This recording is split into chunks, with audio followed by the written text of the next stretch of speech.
एक गांव में सुरेश किसान रहता था। वह बहुत ही ईमानदार और मेहनती था।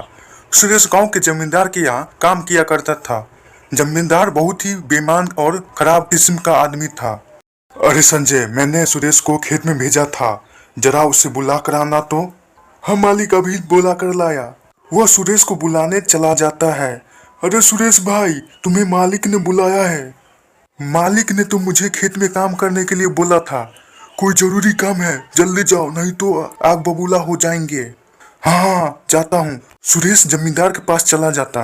मालिक, आपने मुझे बुलाया? हाँ सुरेश, बोरे में अनाज रखा हुआ है, जाकर उसे बाजार में बेच आओ।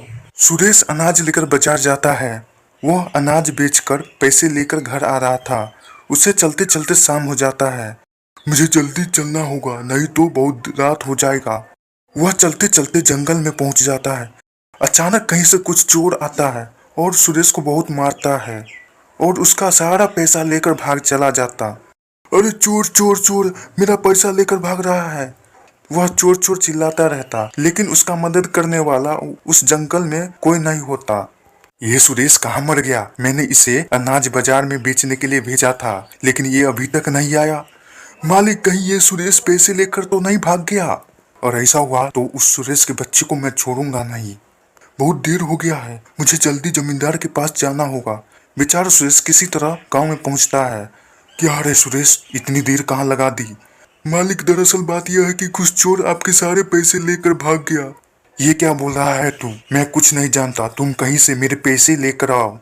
अगर तुम मुझे 2 दिन में पैसे नहीं दिए तो मैं तुम्हें छोड़ूंगा नहीं।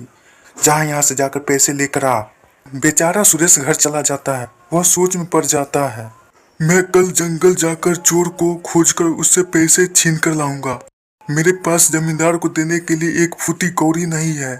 वह बहुत परेशान हो जाता। सुबह हो जाता है। सुरेश जंगल में उस चोर की तलाश करने जाता है। वह उस चोर की तलाश करता है, लेकिन उसे कहीं चोर नहीं मिलता। वह थक मारकर एक पेड़ के नीचे बैठ जाता है। वहां से एक साधु गुजर रहा था। साधु की नजर उस सुरेश पर जाता है। तुम इस घने जंगल में क्या कर रहे हो? सुरेश सारा बात बताया। तुम्हारा परेशानी मैं समझ गया। मैं तुम्हें एक रहस्यमय जगह के बारे में बताता हूँ, जिससे तुम्हें धन मिलते रहेंगे। जब तुम उस बड़े से पेड़ के पास जाओगे तो एक दरवाजा खुलेगा। उसके अंदर सोने के सब कुछ है। जरूरत के अनुसार धन ले सकते हो वहां से। उसके बाद बाबा वहां से चला जाता है। सुरेश वहां जाता है, उस पेड़ के पास जाता है।